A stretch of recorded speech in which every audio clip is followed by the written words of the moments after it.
our question today, was Jesus created? Pertanyaan yang Doug Batchelor tanyakan ialah, apakah Tuhan Yesus diciptakan? Mari kita jawab pertanyaannya dengan menggunakan kitab suci dan tulisan Roh Nubuat. Kita mulai di ayat Yohanes 3 ayat 16. Di ayat ini kita baca, Bapa memberikan satu-satu anaknya yang dibegotten. Mari kita lihat apakah kata begotten di ayat ini artinya diciptakan atau tidak. Sesuai dengan Strong's Concordance, begotten yang bahasa Grekanya adalah monogenes, artinya only born, yaitu satu-satunya yang lahir. Artinya Tuhan Yesus adalah satu-satunya anak yang lahir atau keluar dari tubuh Bapanya. Contoh kata begotten kita baca di Kejadian 5 ayat 3 dan 4. Dikatakan, Adam pada usia 130 beget seorang putra yang namanya Seth dalam rupanya dan sesuai dengan image-nya. Lalu di ayat 4, kata yang digunakan adalah begotten, di mana Seth yang dibeget dalam rupa dan image-nya adalah Seth yang dibegotten. Kata beget dan begotten bahasa Ibraninya adalah yalad, yang artinya lahir. Kata begotten yang berlaku bagi Seth di buku Kejadian artinya sama dengan yang digunakan Yohanes mengenai Tuhan Yesus di Yohanes 3 ayat 16, yang mana artinya adalah lahir. Seth dibegotten oleh Adam sebagaimana Tuhan Yesus dibegotten oleh God, yaitu Bapanya. Artinya, kata begotten bukan artinya diciptakan, karena Seth tidak diciptakan. Seth dilahirkan. Di buku Pengkhotbah, Solomon menulis, seorang putra yang dibegeteth adalah dia yang come forth dari rahim ibunya. Tentu saja anak putra ini dilahirkan oleh ibunya dan bukan diciptakan. Kata begeteth sama artinya dengan kata beget dan begotten di buku Kejadian 5 ayat 3 dan 4 yang artinya lahir, yaitu keluar dari tubuh orang tuanya. Dan kata yang sama digunakan oleh Yohanes untuk mengartikan yang Bapa berikan adalah anaknya yang satu-satunya lahir atau keluar dari tubuhnya. Tuhan Yesus dibegotten oleh Bapanya, yang mana begotten bukan artinya diciptakan, tetapi dilahirkan. Di buku Kejadian 30 ayat 39, Musa menggunakan kata yaulad yang adalah brought forth, yang artinya sama dengan kata beget, begetes, dan begotten, yang mana semua artinya dilahirkan, bukan diciptakan. Sesuai dengan Strong's Concordance, kata yaulad dengan yatso digunakan untuk mengartikan bahwa Tuhan Yesus adalah satu-satunya anak yang lahir keluar dari tubuh Bapanya. Sekarang kita mau melihat arti kata begotten dengan menggunakan Mounce's Concordance. Lukas menggunakan kata only, yaitu monogenes, untuk menjelaskan bahwa anak pria yang mati adalah satu-satu anak ibunya yang lahir keluar dari tubuh ibunya. Lukas juga menggunakan kata only, yaitu monogenes, untuk menjelaskan bahwa anak gadis yang sedang berbaring di rumah adalah satu-satunya anak Jairus. Kita semua tentu saja setuju bahwa anak gadis ini adalah anak yang dilahirkan dan bukan anak yang diciptakan. Anak yang monogenes adalah satu-satu anak yang dilahirkan, bukan anak yang diciptakan. Di Lukas 9 ayat 38, seorang bapa berseru dengan mengatakan, "Guru, saya memohon kepadamu, tolonglah anakku, karena dia adalah satu-satu anakku."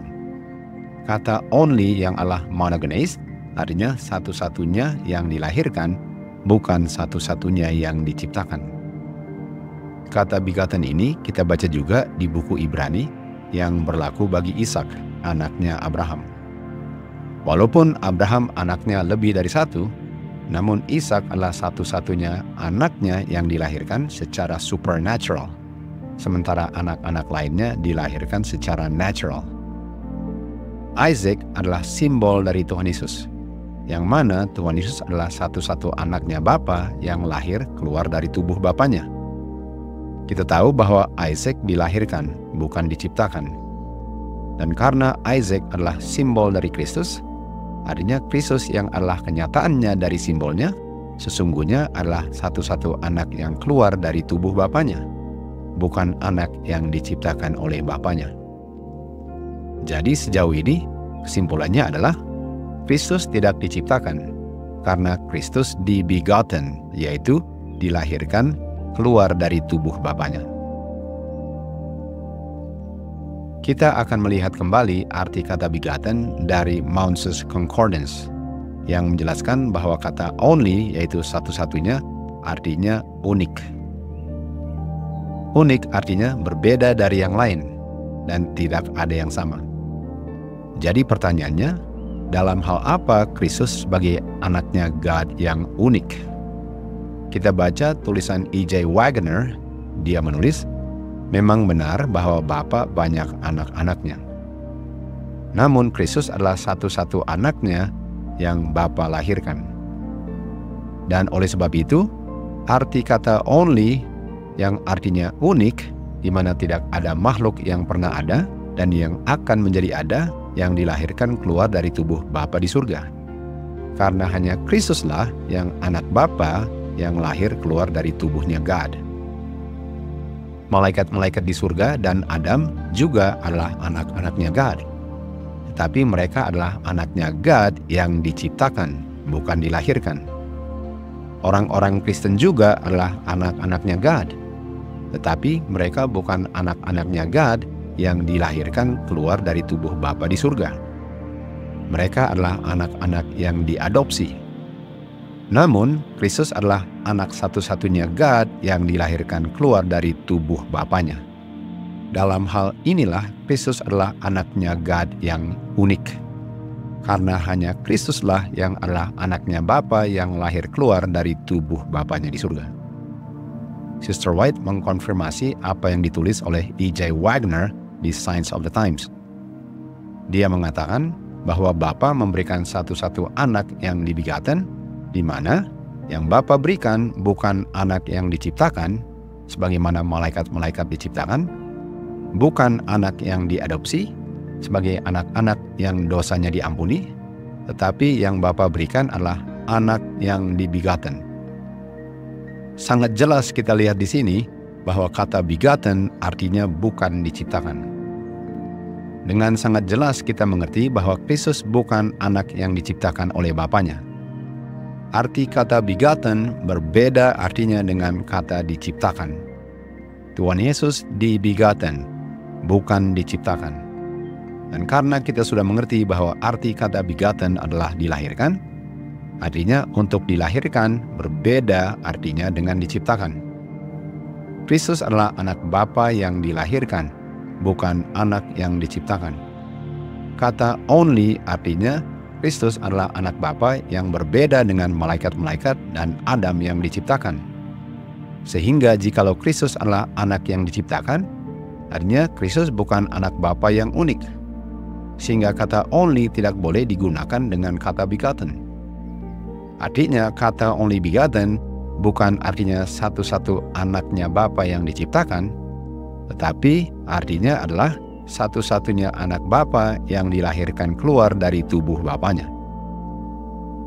Kristus yang adalah satu-satu anaknya Bapa yang keluar dari tubuhnya Bapa, kita baca di Review and Herald bahwa anaknya Bapa yang satu-satunya dibegotten adalah anak yang dirobek keluar dari tubuh Bapanya.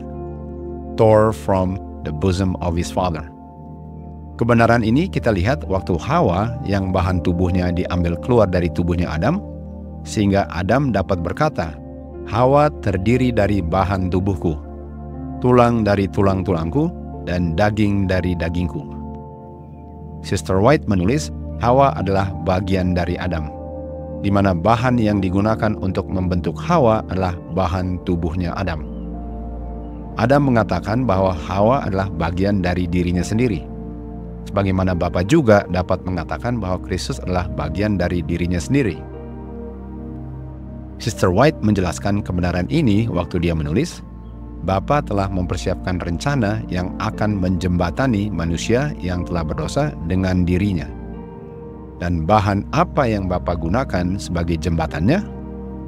Jawabannya adalah bagian dari dirinya sendiri, yaitu satu-satu anaknya yang lahir keluar dari tubuhnya. Sebagaimana tubuhnya Hawa adalah bagian dari tubuhnya Adam, demikian juga Kristus memiliki bahan tubuh yang adalah bagian dari tubuh Bapanya.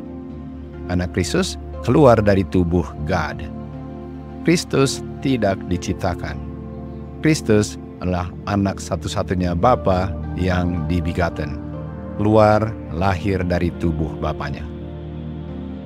Now, some read the verses where it talks about Jesus is the only begotten Son, and they think, well, that means there was a time in the remote recesses of eternity when Jesus was brought forth, that God the Father created him somehow, that God the Father created him somehow, that God the Father created him somehow. Dia mengatakan bahwa orang-orang yang percaya bahwa Kristus dibegotten dan di brought forth dari Bapanya, mereka percaya bahwa Kristus diciptakan. Bahwa arti kata begotten dan brought forth adalah diciptakan. Walaupun orang-orang ini tidak percaya bahwa kata begotten dan brought forth artinya diciptakan. Karena yang mereka percaya adalah begotten dan brought forth artinya dilahirkan. Jadi pertanyaannya, mengapa kira-kira dia mengartikan kata begotten dan brought forth diciptakan? Sementara firman Tuhan dan roh nubuat dengan sangat jelas menjelaskan bahwa begotten dan brought forth artinya dilahirkan. Now, some are going to parse and argue with the words. They say, well, Jesus was not made, he was begotten. And he came out of the Father. And they try to make an argument with semantics. But the fact is that if there was a time when Christ, Jesus, did not exist, and then through some act of the Father, he was brought forth, he was created. That's all you can say. You can't change the words and try to say, well, begotten is different than being created. If he's brought forth by the Father, if he goes from being non-being to being by an act of the Father, he's created. And so that would mean that he's a creature and he's not the creator. That's a very important point. Dia katakan bahwa ada orang-orang yang mengatakan bahwa Kristus tidak diciptakan karena dia dibegotten dan keluar dari tubuhnya Bapa, sesuai dengan definisi dari kata begotten yang diperoleh dari Alkitab. Lalu dia katakan, kenyataannya bahwa ada waktunya di mana Kristus tidak ada, lalu oleh Bapanya Kristus di brought forth, dengan kata lain, Kristus menjadi ada, artinya Kristus diciptakan. Lalu dia lanjut, kalau Kristus tadinya tidak ada, lalu dia menjadi ada, walaupun dia di-begotten, yang artinya dilahirkan, dan dia di-brought forth, yang artinya keluar dari Bapanya, itu artinya diciptakan. Karena dia punya definisi ialah, kalau tadinya tidak ada, lalu menjadi ada, kata apapun yang digunakan, itu artinya diciptakan. Dia katakan, arti kata begotten tidak berbeda artinya dengan diciptakan. Jadi walaupun Alkitab dan roh nubuat mengatakan bahwa Kristus dilahirkan keluar dari Bapanya, dan kata begotten bukan artinya diciptakan, namun Doug Batchelor tetap mengartikan kata begotten sebagai diciptakan. Dia hanya mengizinkan dua kemungkinan, diciptakan dan menciptakan. Sementara firman Tuhan mengajarkan adanya tiga kemungkinan, diciptakan, dilahirkan, dan menciptakan. Personality-nya Kristus ada awalnya karena dia adalah the Son of God yang dibegotten oleh God the Father yang tidak ada awalnya. Adam dan para malaikat ada awalnya karena mereka diciptakan oleh Bapa melalui anaknya. Dia katakan kalau Kristus dibegotten dan di brought forth, artinya Kristus adalah makhluk ciptaan, bukan pencipta, karena Kristus ada awalnya. Sementara firman Tuhan dengan sangat jelas mengajarkan bahwa Kristus dibegotten dan di brought forth, dan dia juga adalah pencipta, bukan makhluk ciptaan. Dia katakan dengan mengatakan bahwa Kristus adalah anaknya God, artinya Kristus ada awalnya. sehingga dia harus menyangkal bahwa Kristus adalah anaknya God, karena kalau anaknya God artinya dia diciptakan, karena Kristus ada awalnya. Dan untuk menyangkal bahwa Kristus adalah anaknya God, artinya kata anak menurut dia tidak boleh diartikan secara literal, tetapi harus diartikan sebagai kiasan saja atau secara metaphorical. Artinya, menurut ajarannya, waktu Kristus mengatakan kepada Kayafas bahwa dia adalah anaknya God, Kristus berbohong dalam jawabannya. Karena dia sebenarnya bukan anaknya God. Sementara yang Kayafas tanyakan ialah, apakah engkau Kristus anaknya God? Waktu Kristus tanyakan kepada murid-muridnya, siapa aku? Petrus menjawab, engkau adalah anaknya God. Lalu Kristus katakan, diberkatilah engkau Petrus, karena yang mengungkapkan kepadamu bahwa aku adalah anaknya God adalah Bapa di surga. Pertanyaannya, apakah Bapa di surga berbohong kepada Petrus dengan mengatakan kepada Petrus bahwa Kristus adalah anaknya? Kita tahu bahwa setanlah si pembohong itu. Sementara Bapa tidak bisa berbohong. Mustahil bagi Bapa untuk berbohong. Artinya untuk mengatakan bahwa Kristus sebenarnya bukan anaknya God adalah bohong yang berasal dari the mind of Satan. Karena sumber bohong adalah the devil. Rasul Paulus dalam surat keduanya kepada jemaat di Tesalonika menulis mengenai pekerjaan setan dalam bentuk spiritisme sebagai peristiwa yang akan terjadi segera sebelum kedatangan Kristus kedua kalinya nanti.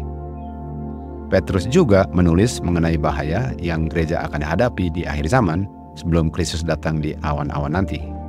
Dia katakan bahwa akan ada guru-guru palsu yang akan menyangkal Kristus. Dan ciri-ciri khas dari guru-guru spiritualis ini ialah mereka menyangkal bahwa Tuhan Yesus adalah anaknya God. Roh Nubuat menulis bahwa guru-guru ini adalah pembohong karena mereka menyangkal Kristus sebagai anaknya God. Mereka adalah anti-Kristus karena mereka menyangkal Bapa sebagai Bapa dan anak sebagai anak. Dan inilah yang sudah diamarkan oleh Rasul Paulus dan Petrus yang akan terjadi segera sebelum kedatangan Kristus di awan-awan nanti.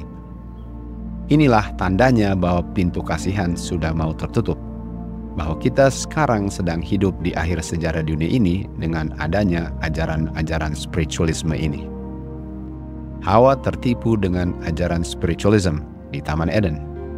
Sekarang spiritualism dengan gencar diajarkan di akhir sejarah dunia ini.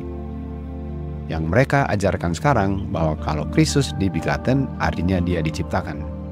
Dengan kata lain, kalau Kristus sesungguhnya adalah anaknya God, artinya Kristus diciptakan. Sehingga mereka artikan kata anak bukan secara literal tetapi secara kiasan. Mereka ajarkan bahwa Kristus tidak ada awalnya, karena dia adalah pencipta. Sehingga kalau Kristus dilahirkan, artinya Kristus adalah makhluk ciptaan. Itulah sebabnya mengapa mereka harus menyangkal Kristus sebagai anak God dalam arti literalnya. Karena kalau mereka mengakui bahwa Kristus adalah anaknya God, artinya mereka membuat Kristus sebagai makhluk ciptaan. Seakan-akan pilihan bahwa Kristus adalah pencipta yang dilahirkan oleh Bapanya bukanlah suatu kemungkinan. Firman Tuhan mengajarkan bahwa Bapa adalah pencipta yang tidak ada awalnya. Kristus adalah pencipta yang ada awalnya sebagai yang dilahirkan oleh Bapanya. Adam dan para malaikat adalah ciptaan yang ada awalnya waktu mereka diciptakan. Keturunannya Adam adalah ciptaan yang ada awalnya waktu kita semua dilahirkan. Jadi pertanyaannya, siapa yang kita mau percaya? Karena kalau kita percaya apa yang guru-guru spiritualis ini ajarkan, artinya kita menolak apa yang diajarkan di dalam kitab suci dan tulisan inspirasi yang ditulis oleh Sister White. Kita tidak bisa mengatakan bahwa kita percaya kitab suci dan tulisan Roh Nubuat, sementara kita juga setuju dengan apa yang guru-guru spiritualis ini ajarkan. Karena apa yang mereka ajarkan sangat bertentangan dengan kebenaran firman Tuhan. Kristus katakan, inilah kehidupan kekal. Mereka yang akan memperoleh kehidupan kekal adalah mereka yang mengenal the only true God, yaitu Bapa, dan Yesus Kristus yang Bapa kirim. Dan Yesus Kristus yang Bapa kirim adalah anaknya God yang dibegotten. Bapa telah memberikan kehidupan kekal, dan kehidupan kekal ini akan diterima oleh mereka yang mengakui bahwa Kristus adalah anaknya Bapa yang dibegotten yang Bapa kirim. Karena kehidupan kekal ini berada di dalam anaknya, sehingga untuk menerima anaknya ialah untuk menerima kehidupan kekal itu. Dan untuk menolak anaknya ialah untuk menolak kehidupan kekal. Lalu Yohanes menulis, semua ini ditulis agar kamu percaya bahwa Yesus adalah Kristus, anaknya God. Dan dengan kamu percaya bahwa Kristus adalah anaknya God, itulah kehidupan kekal kamu. To God be the glory.